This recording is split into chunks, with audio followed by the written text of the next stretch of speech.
Hoy tenemos con nosotros a un sacerdote. Pepe Hernández se sube al cometa Halley. Es una persona que ha dedicado prácticamente toda su vida a ayudar a los demás, en especial en el barrio de Añasa de Santa Cruz de Tenerife, por lo que se le conoce como el cura de Añasa. Hoy nos va a hablar de su trayectoria vital y también de su trayectoria profesional como sacerdote. Pepe, bienvenido, gracias por subirte al cometa Halley.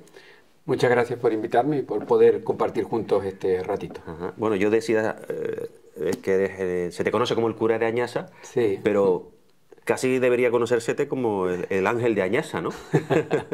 Bueno, llegué a Añasa hace ya aproximadamente 18 años, en un contexto en el que la zona seguía siendo bastante estigmatizada, pues por temas vinculados fundamentalmente a una población empobrecida y con todo lo que eso conlleva a su alrededor, ¿no? Situaciones muy vinculadas al tema también a veces de familias rotas o con problemas importantes, el tema del cuidado de los hijos, el tema de las adicciones, el tema incluso de la búsqueda de empleo, el tema de la pobreza de la formación intelectual, humana. Y cuando llego a la parroquia, pues bueno, es un templo relativamente nuevo y venía pues poca gente y entonces pues bueno, hay un grupito de personas, de voluntarios, empezamos a soñar que qué podíamos hacer para poder ir haciéndonos presentes en medio del barrio. Bueno, eso nos lo vas a contar durante la entrevista, Vale. pero vamos a empezar desde el principio. Desde Icó de los Vinos. Desde Icó de los Vinos. ¿Tienes 56 años o me Sí, equivoco? no, tengo 57, cumplo 58 en junio, si Dios quiere. Muy bien. ¿En Icó de los Vinos naciste? Nací en Icó de los Vinos, en el seno de una familia sencilla. Mi padre, conductor de camiones, era conductor de camiones, ahora tiene 91 años, y mi madre ama de casa, costurera, y soy el quinto de 6 hermanos. Mis hermanos dicen que era un TDAH sin diagnosticar, porque ya desde pequeño debía apuntar maneras, porque me gustaba hacer cosas, era una persona muy, muy inquieta y siempre estaba buscando en qué participar, en qué meterme, en qué cosas hacer y demás y tal, ¿no? Entonces, ¿Cómo recuerdas esos primeros años en Icó? Recuerdo mucho la calle, recuerdo muchísimo la calle porque donde nosotros vivíamos, a la entrada del pueblo, pues la vida transcurría, los juegos, las actividades eran muy en la calle, ¿no? No existía nada de tecnología como hoy en día. Entonces era muy del contacto con la gente, del compartir con la gente, del compartir incluso intergeneracionalmente. Mi abuela vivía cerca de nosotros. Bueno, lo recuerdo como una infancia feliz y al mismo tiempo pues como una infancia, pues mis padres son hijos de la posguerra, con muchísimas limitaciones, con lo cual pues vivíamos con bastante austeridad porque nos teníamos que ajustar a lo que había en la casa. Decías que eras un niño muy inquieto, que tus hermanos decían que eres, bueno, que no parabas, ¿no? Que no paraba, sí. ¿Por qué? No lo sé, yo creo que forma parte un poco de mi estructura, de la personalidad. Yo digo que tengo un poco el genio de mi padre, que es un hombre poderoso de energía, y un poco la sensibilidad de mi madre, ¿no? Entonces, pues ese cóctel, pues bueno, fueron haciendo que fuera una persona como muy inquieta, ¿no? Muy inquieta. Entonces, bueno, pues fui tratando en ese entorno de irme buscando mi lugar, ¿no? Mi huequito. En esa época, no hace tantos años, pero bueno, es una época diferente a la actual, la religión ya sí tenía importancia, mucha más que ahora, en las casas, en los colegios. Correcto. ¿Cómo vivías tú esas primeras aproximaciones a la religión? Pues mira, no solo la vivía bien, sino que la viví muy al amparo de mi madre, era una persona profundamente creyente, y a mí me llevaba a la ermita, había una iglesia relativamente cerca, en una escuelita cerca de casa, y mi vinculación al mundo de lo sagrado fue siempre muy vinculada al aprecio y al cariño que mi madre sentía por la propia religiosidad cristiana, ¿no? Entonces yo recuerdo que a mí el cura, pues en aquel entonces debía tener un poquito de voz y me ponía al ladito de él ahí en el altar a que yo cantara en la misa y demás, ¿no? Entonces, bueno, pues ahí digo que ya apuntaba maneras, ¿no? Y bueno... ¿De qué edad estaríamos hablando? Pues estaríamos hablando de 11 años, 10, 11 años, yo tenía ya... Ese tema espiritual ya resonaba dentro de mí, ¿no? Entonces, ¿qué sentías ahí en esos momentos? Entiendo que las iglesias llenas en esa época. Sí, bueno, pues yo sentía que aquello formaba parte de mi rutina y esperaba con ilusión que llegara él también el domingo, el día de la catequesis, para ir a la parroquia, para participar en las actividades. Entonces lo recuerdo como algo bonito, algo que no me restaba, sino todo lo contrario, ¿no? Me hacía sentir bien y claro, era prácticamente un niño, ¿no? Un preadolescente, ¿no? Pero bueno, tengo muchos recuerdos en torno a esa época de mi vida bonitos, tengo recuerdos bonitos. Sí, porque una misa, por ejemplo, para un niño, yo cuando era pequeño también iba a misa. Antes íbamos más a misa. Claro. Sí, pero recuerdo que las misas se nos hacían largas a los niños, también porque es verdad que no conocíamos muchas de las oraciones que se intercalaban en la misa. Entonces, y estar quieto tanto tiempo se te hacía largo, ¿no? Claro. Pero bueno, no era tu caso. No, porque yo además era monaguillo. Yo cantaba, hacía de monaguillo, entonces como tenía cierta actividad, pues para mí aquello era satisfactorio, ¿vale? Porque no es que estuviera ahí quietito en un banco y tal, sino que yo ya me mezclaba, hacía cosas, entonces, bueno, pues todo aquello fue suscitando cierta inquietud. Y decides, entiendo, en algún momento ya estudiar para cura. Pues mira, pasa porque 4 compañeros que estábamos en el colegio sabíamos que existía el seminario, ¿vale? Entonces, el seminario era un lugar donde tú podías ir interno a estudiar, y era el seminario menor, ¿no? Entonces, pues, entre los 4 nos pusimos a investigar, nos informamos y le dijimos a nuestros padres que queríamos ir al seminario. ¿Y en ese momento estaba? En 12 años. Iba a sexto de primaria. ¿Y estaba físicamente? En ICO de los Vinos, y el seminario en La Laguna. Entonces nuestros padres nos acompañamos y ahí se fue mi primera incursión en el mundo de la espiritualidad de ser cura, ¿no? Y estuve en el seminario 4 años, ¿no? Esos 4 años, pues bueno, para mí fueron también muy importantes porque, claro, yo pienso hoy en la edad que puede tener un niño de 12, 13, 14 años y yo me retrotaba a aquella época y yo era súper independiente ya. Yo me acuerdo que, bueno, en el seminario pues ya estabas lejos de tu casa, tenías que buscar un poco tu vida y, bueno, había una rutina y a mí aquel universo pues me envolvió y me gustaba y me sentía muy bien porque iba conectando con lo que yo llevaba dentro, ¿no? El primero de BUP, yo entro en un momento como de crisis personal, dejo el seminario y me vuelvo a mi pueblo, al instituto, ¿vale? Y allí estoy unos años, hasta que ya en COU es cuando viene un sacerdote jesuita que solía venir de Madrid a dar ejercicios a las religiosas franciscanas de Buen Consejo que estaban en mi pueblo y estaban en La Laguna. Y entonces en esos primeros ejercicios espirituales que yo hago, pues éramos un grupo de gente joven que hacíamos muchas actividades en el pueblo y después formamos un pequeño grupito que se llamaba el grupo Emaús, que hacíamos acampadas, convivencias, muchas cosas de estas en grupos cristianos, y fue ahí donde ya sí que resonó con mucho más fuerza en mi corazón el tema de querer pues ser sacerdote. Y se me brinda la oportunidad de ir a Madrid, ¿vale? Al seminario de Madrid a estudiar. Entonces yo que tenía ganas de conocer, de experimentar y demás, pues para mí aquello fue una puerta al mundo increíble, ¿no? Porque fue maravilloso poder ir a Madrid. Sí. ¿Cómo describirías esa vocación? ¿Es esa, no sé si siempre ocurre lo mismo, sucede esa llamada divina que tú ves como algo que te atrapa o no en todos los casos es así? Vamos a ver, yo creo que encontrar las palabras un poco para hablar de esto es siempre acercarte un poquito a la realidad del misterio, que tiene que ver mucho y directamente para mí en mi caso con cómo te oyes a ti por dentro, o cómo conectas con tus emociones o cómo conectas un poco con aquello que te da la alegría de vivir o el sentido de la vida y demás y tal, ¿no? Y yo sentía que aquello resonaba dentro de mí. Yo era hijo evidentemente de este entorno, de la Iglesia Cristiana Católica, y yo con lo más que resonaba era con la persona de Jesús de Nazaret. Yo resonaba con el mensaje, con la propuesta de humanización que tenía para este mundo, con ese mensaje de buena noticia y de esperanza. Es decir, a mí aquello no sé, me atraía profundamente. Y yo notaba que en medio de ser un hombre activo, aquella serenidad a mí me aportaba mucha resistencia para estar en medio de la realidad, animado a hacer lo que hacía, a tratar de luchar por cambiar las cosas, porque el mundo fuera un poquito mejor, por poder yo aportar mi granito de arena y demás, ¿no? Entonces yo tenía la sensación de que la parte espiritual a mí me unificaba. En medio de la dispersión de la vida sentía que aquello era como el lugar donde yo podía descansar o donde yo podía volver y donde yo encontraba un poco significado para todo lo demás que hacía, ¿no?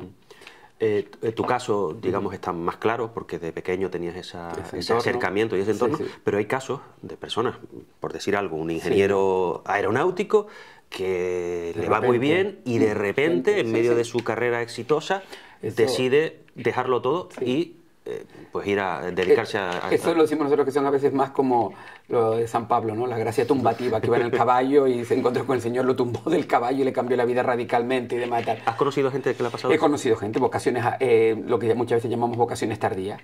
Gente que ha estado vinculado a un tema profesional, médico, ingeniero, como dices tú, o trabajando en el tema de la empresa y demás y tal. Sí que los he conocido y de repente, pues, en una crisis de sentido en la vida, pues, el acercamiento a la espiritualidad conecta con él de una manera muy fuerte y redimensiona su vida de esta manera, ¿no? Y sí, sí, de hecho tengo hasta compañeros en Tenerife que es así. Que son así. Sí, sí. Bueno, hablabas de tu formación en Madrid. Claro, entonces bueno, pues para mí yo recuerdo, siempre lo cuento como un poco anecdótico, ¿no? Porque me fueron a buscar en Madrid en un 600 y yo iba como con mi maleta que parecía Marco. ¿Qué edad tenías ahí? Pues tenía 17 años y no había salido nunca de ahí, había ido a lo mejor a las islas, pero no había salido nunca a la península. Entonces recuerdo que, pues eso fue en el año 80 y tantos, 83, 84, por ahí más o menos. ¿Te vinieron a buscar del seminario? Me vino a buscar del seminario, el sacerdote este que me ayudó a poder ir a Madrid y demás, tal, ¿no?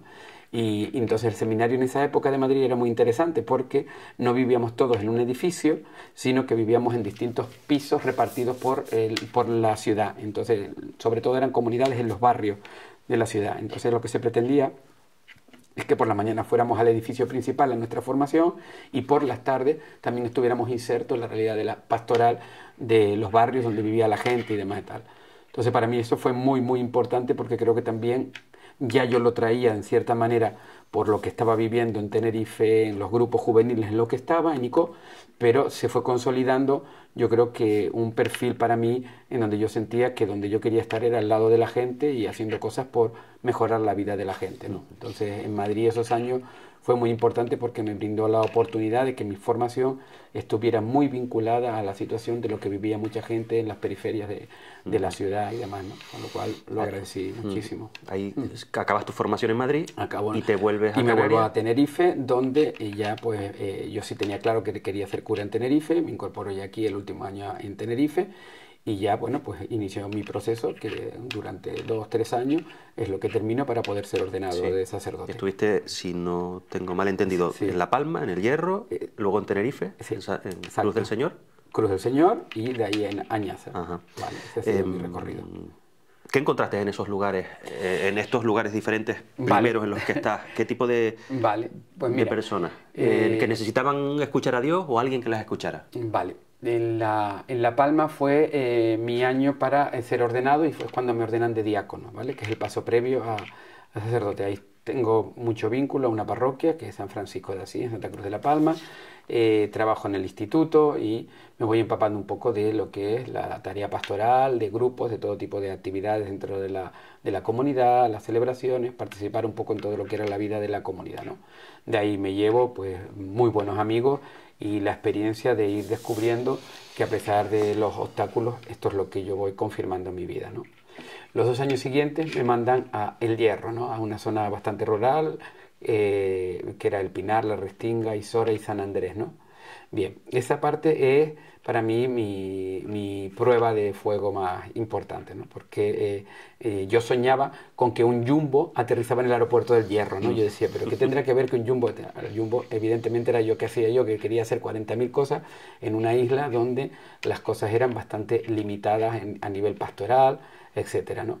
Entonces, bueno, ahí me especialicé, digo, un poco en plan así divertido, en funerales, ¿no? Porque claro, era una población mayor y lo más que hacía era entierro, ¿no?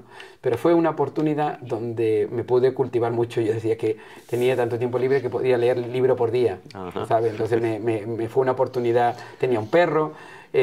Bueno, tuve una oportunidad de dedicarme el tiempo que después ya no he tenido en mi vida a mí mismo, ¿no? Así, muy, muy intensamente. Fue duro, fue también aprender a ir mascando la soledad, aprender a vivir contigo mismo. Yo era un joven de 26 años, ¿vale? Entonces, bueno, fue una realidad compleja, difícil, pero una vez más, a veces lo que sucede conviene, porque siempre digo que cuando uno baja a los lugares donde a veces no quiere estar, realiza también un aprendizaje que después se va a trasladar al resto de tu vida para otros muchos momentos, ¿no? De ahí vengo a la Cruz del Señor. Ahí digo que me especialicé en matrimonios porque me dedicaba muchísimo a dar cursillos prematrimoniales y evidentemente como consecuencia también realizaba muchos matrimonios y llegué a una comunidad donde el estilo social ya también estaba muy presente, ¿no? Entonces, bueno, pues ahí también estuve un tiempo en el hospital psiquiátrico cuando existía como tal de capellán. Empecé también de capellán en un colegio de las dominicas, donde sigo todavía. Entonces, bueno, ahí se va ampliando durante casi 9 años mi ministerio. Y creo que, bueno, pues en la edad más madura, pues llego a Añaza y ahí es donde yo creo que ya puedo empezar a desplegar todo mi... ¿Cómo te dijeron que tenías que ir a Añaza? Porque en ese momento, si no conocías el barrio, claro, tenía ese estigma del que tú hablabas al claro, principio, pues te chocaría. Me acuerdo perfectamente que en ese momento estaba ya el obispo Bernardo, me llama, oye, quiero verte, puedes acercarte un momento, oye, ¿tienes algún problema para ir a Añaza? Le digo, no, no tengo ningún problema, sabía perfectamente que era Añaza, conocía Añaza porque yo vivía en la Cruz del Señor, con lo cual conocía el entorno perfectamente y no tenía ningún problema, ¿no? Entonces, para adelante, ahí empezó ese desafío y esa aventura para mí. Al principio comentaste un poquito qué te encontraste allí, personas, ¿no? Familias a lo mejor desestructuradas, falta de formación. Sí. Mucho estigma también en el sentido de los prejuicios que envolvían al propio barrio, ¿no? Yo recuerdo que al principio cuando yo decía que me nombraron cura de Añaza, lo primero que la gente, Añaza, siempre era como la expresión de Añaza, ¿no? Como era territorio comanche. Le digo, bueno, sí, Añaza, y ahí vive gente, y un barrio además grande y demás y tal, con lo cual, y la verdad que ha sido una experiencia increíble. ¿Qué has hecho en todos estos años allí? Bueno, pues, ¿qué he hecho? Pues un poquito de todo, ¿no? Yo creo que la parroquia se ha convertido en un referente del barrio, ¿no? ¿Por qué? Porque hemos tratado de acercarnos a la gente sin ningún tipo de prejuicio ni ninguna pretensión, sino sencillamente poder ofrecer nuestra mano en el camino a la gente que lo ha podido necesitar.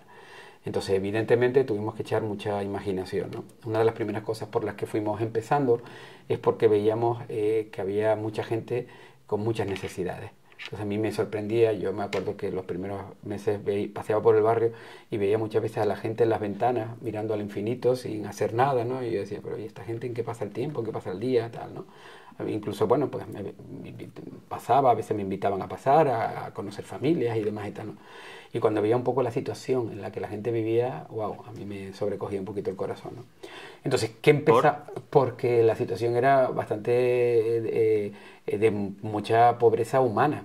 No solamente ya el deterioro de las propias casas, sino a veces pues chicas adolescentes con niños o familias donde había también muchos niños y faltaba a lo mejor el padre, o problemas de alcohol, problemas de violencia, muchos problemas, ¿vale?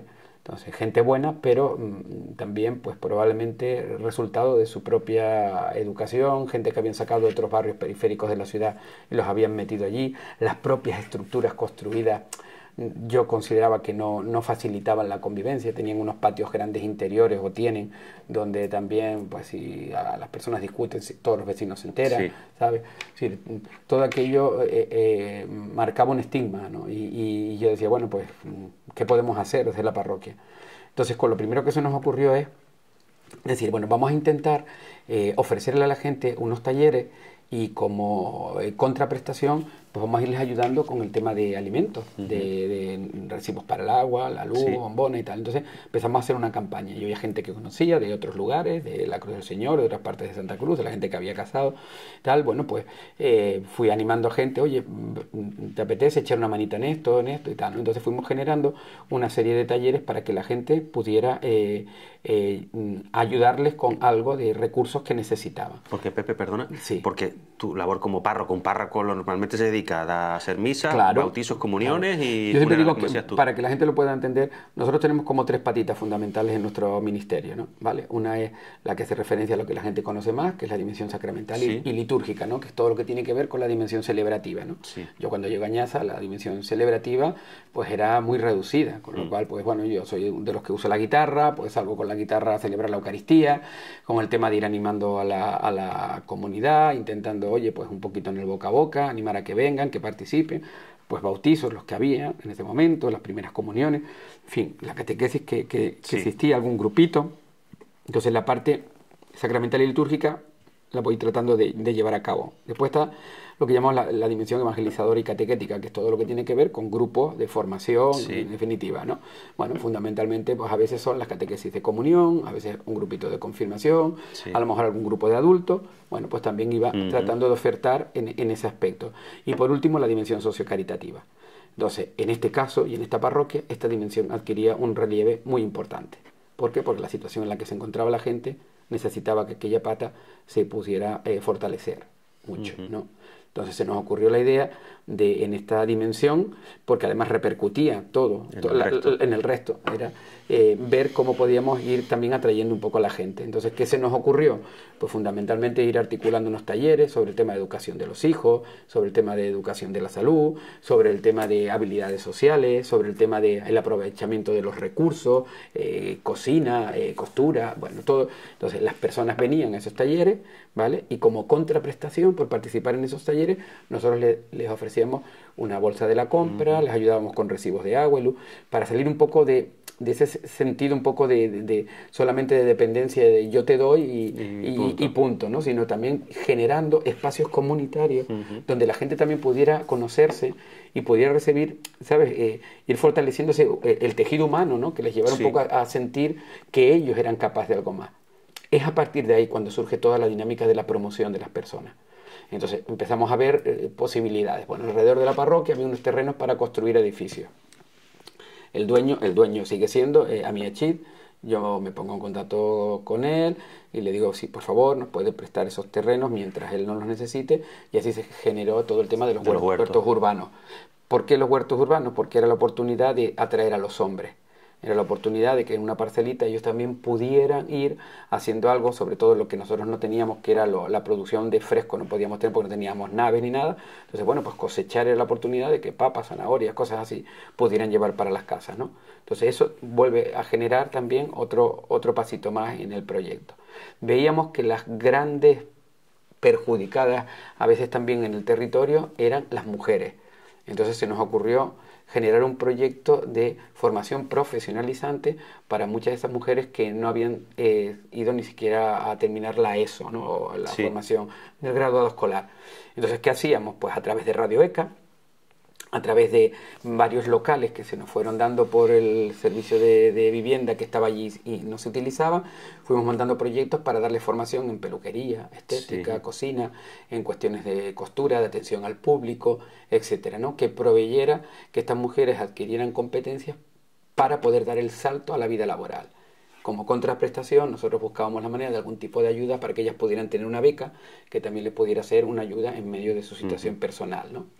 Los mayores, vimos exactamente lo mismo, no había recursos para ellos, dijimos, boncha, pues un centro donde ellos puedan estar, donde puedan tener actividades. Vivían muchos con una pensión muy pequeña que incluso tenían a veces que compartir porque los hijos o los nietos no tenían recursos. Exacto, con lo cual vivían en unas condiciones a veces de penuria terrible. Entonces, oye, vimos que era muy importante el tema de la alimentación para las personas que se iban acercando a nosotros. Entonces, montamos un recurso, gracias al Cabildo, de unas cocinas industriales, que es la que dio lugar a lo que hoy tenemos como un catering, que prestamos servicios también a entidades y gente que lo quiere, ¿vale? Porque es uno de los propios recursos propios con los que la Fundación cuenta para salir adelante.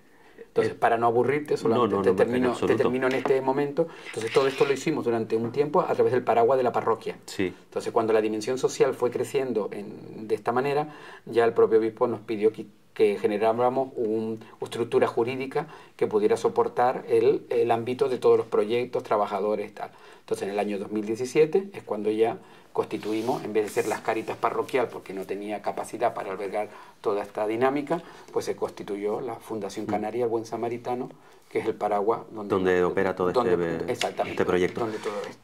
¿Cuánta gente han atendido, han ayudado en todo este periodo? No lo sé, muchísima gente, evidentemente. Muchísima gente porque han pasado por... después nos hemos ido especializando también en programas de formación para la gente joven. Era para nosotros fundamental tratar de acompañar los procesos de la gente joven, con lo cual fuimos viendo con el Servicio Canario de Empleo qué formación podíamos dar para capacitar a estas personas para el mercado laboral.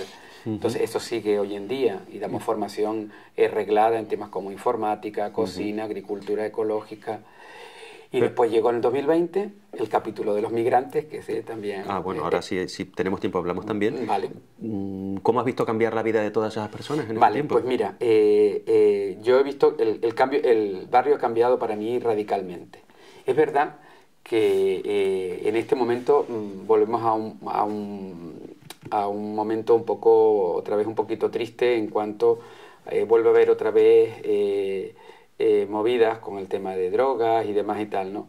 Es decir, esto cuesta a veces explicarlo, ¿no? Pero porque no es demasiado, o sea, no nos gusta oírlo, ¿no? Es decir, nos ha pasado que a veces con el tema de las ayudas sociales, sí, ¿vale? La gente, al ser proveedora de esas ayudas sociales, pierde el interés, desgraciadamente, por hacer otras cosas para poder salir adelante, ¿no? Entonces, en esta cultura un poco nuestra del individuo, de ir un poquito cada uno a lo suyo, es verdad que en los últimos años hemos vuelto a notar cómo se debilita un poquito el tejido social. Del barrio. Claro, del barrio y yo diría que en general. ¿Por qué? Porque si yo con las ayudas que tengo y algún cáncamo más que puedo hacer, pues ya tengo para qué me voy a molestar en seguirme formando, en seguir evolucionando, seguir haciendo otras cosas y demás y tal, ¿no? Entonces, a mí eso es lo que me da un poquito de pena, ¿no? Que la verdad que el barrio ha ido despegando, cada vez más gente trabaja, cada vez más gente sale del barrio, viene del barrio, ya no es esa conciencia un poco de ese barrio atrapado en la autopista, que tenías que coger un vehículo para salir. Hoy gracias a los bonos gratuitos la gente puede salir. Es decir, hay muchas cosas en las que el barrio ha mejorado, pero al mismo tiempo volvemos a tener un poquito, yo creo que esta amenaza, ¿no? De todos los casos que has muerto, ¿hay alguno que te ha llamado la atención por su superación? ¿Alguien que tú consideraras, o esa misma persona considerase que estaba desahuciada y resulta que ha dado un vuelco? Muchos.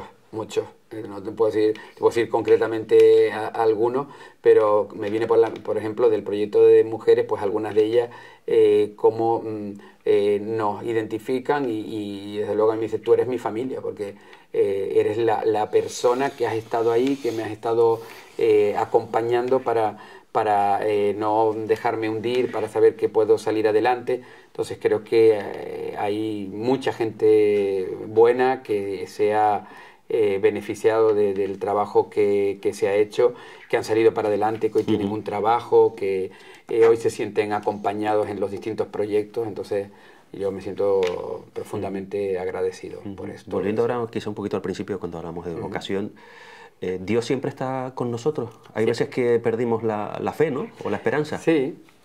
Yo creo que no solo siempre está con nosotros, ¿no? Sino que creo que aunque nosotros nos despistemos, es probable que sigan surgiendo experiencias o acontecimientos que nos vuelvan a resituar en aquella experiencia que es la que nos ayuda a salir adelante, ¿no? Es decir, creo que nos podemos todos perder en el camino en un determinado momento, somos humanos, estamos en esta historia, a veces agobiados por millones de cosas y demás y tal. Pero yo creo que si hay un momento de la historia en que la gente también hoy reclama un pararse, un encontrarse consigo mismo, un reivindicar ese espacio de salud mental, del silencio y demás, creo que también es este momento. ¿Por qué? Porque bueno, la sociedad en la que vivimos nos ha provisto de muchísimas cosas maravillosas, pero también nos hace vivir muy para afuera y muy distraídos. Entonces yo creo que la espiritualidad, en el sentido amplio de la palabra, para mí en el ámbito de la religiosidad católica cristiana, pero en el sentido más amplio, en el sentido de la búsqueda del ser humano por vivir en paz con él y con el entorno, yo creo que está muy presente, ¿no? Y en mi caso, desde luego, yo no podría estar en lo que estoy si no fuera por mi sentido ¿Y no consideras precisamente que el avance de la sociedad, que estas nuevas distracciones, hablemos por ejemplo de las redes sociales, por no solo mencionar una de esas cosas que nos distraen, están, digamos, retrayéndonos o separándonos precisamente de esa vida espiritual? Pero yo creo que es como un poco, como muchas de las cosas de la vida que son un poco paradójicas o paradigmáticas en ese sentido, ¿no? A veces son contradictorias, ¿no? Por un lado nos separan y al mismo tiempo creo que esa separación está haciendo también que mucha gente esté buscando algo más porque entiende que esa salida hacia afuera únicamente no llena la vida, ¿no? Y no nos gusta hablar de temas muy tristes como pueden ser el suicidio, de temas de cómo la gente hoy consume antidepresivos como si fueran caramelos, con perdón, porque son llamadas de atención a que realmente la gente necesita algo más, ¿no? En tu caso eres un ejemplo, pero entregarse... No, yo no soy ejemplo. No, pero de lo que te voy a decir ahora, vale. entregarse a los demás es la mejor forma de realizarse uno mismo. O una de las tantas. Sí, yo creo que es una forma,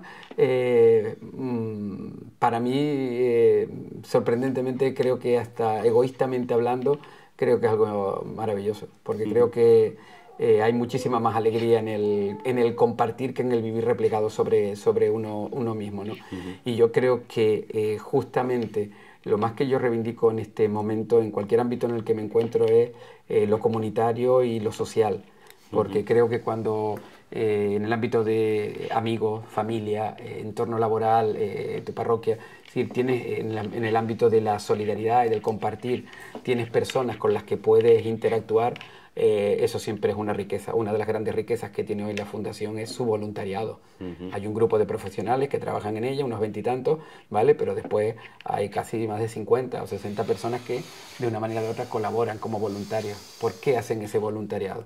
Pues porque la gente necesita sentir que puede aportar algo a este mundo desinteresadamente, ¿no? Y que eso nutre mucho interiormente. Sí, ¿no? que se sienten también realizadas. Efectivamente. Ya casi para terminar, Sí. He leído, todos hemos leído alguna vez eso de que Dios te pone ante situaciones muy difíciles para probarte esa capacidad de resistencia que tienes. Sí. ¿Es una frase hecha?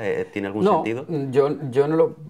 A ver, mi visión de Dios es, afortunadamente, una visión de un Dios muy compasivo y amable, ¿no? Un Dios muy amoroso, ¿no? Pero es verdad que entiendo que en la complejidad de la vida, porque yo creo que una de las cosas que a mí me enseña mi fe es a asumir la existencia con lo que concierne, ¿no? Nuestra humanidad, yo digo, nuestra perfecta imperfección, ¿no? Es tratar de mirar ese lado a veces más difícil de la existencia con una mirada constructiva y de esperanza, ¿no? Entonces, a mí lo que me ha aportado probablemente las dificultades ha sido también el que me he tenido que crecer para seguir adelante, para no rendirme, ¿no? Es decir, San Pablo decía que él permitían que le dieran palos por todos lados, pero lo que no permitía es que le remataran, ¿no? Entonces, bueno, palos recibimos todos, forma parte del camino, pero yo, bueno, procuro que no me rematen porque todavía tengo batallita que para dar, largo. ¿no? Ya sí, que termino. Vale. Te he leído la frase, hay gente buena, pero lo bueno es discreto. Sí. Tú eres discreto. Y Trato, es bueno. No, bueno. Trato de ser buena gente. Lo trato, en conciencia y en corazón, pero soy humano. Meto mucho la pata y me equivoco como todo hijo de vecino. Pero creo en la fuerza de lo pequeño muchísimo. Y a veces, pues bueno, mucha gente me dice que lo que hacen también se tiene que conocer y siempre tengo como esa lucha entre la exposición y la discreción, ¿no? Creo que hay que dar altavoz a muchas cosas buenas que suceden en esta sociedad porque es también una manera de combatir ese sinfín de noticias a veces que parece que nos dejan a todos apabullados, ¿no? Y creo que tenemos que levantar la voz en el buen sentido y aportar lo que tenemos de específico y de constructivo, pero también me cuido pues en ese aspecto porque creo que no hay que sobreexponerse más allá, ¿no? Ajá, bueno, pues Pepe, sí se nos ha acabado el tiempo. Muchísimas gracias por todas tus explicaciones y por esa entrega a los demás, que al fin y al cabo es lo que te ha caracterizado a lo largo de tu vida. Pues muchísimas gracias a ustedes por este ratito y por darme la oportunidad pues de contar un poco también pues algo de un cura de barrio. Muy bien, gracias. Gracias.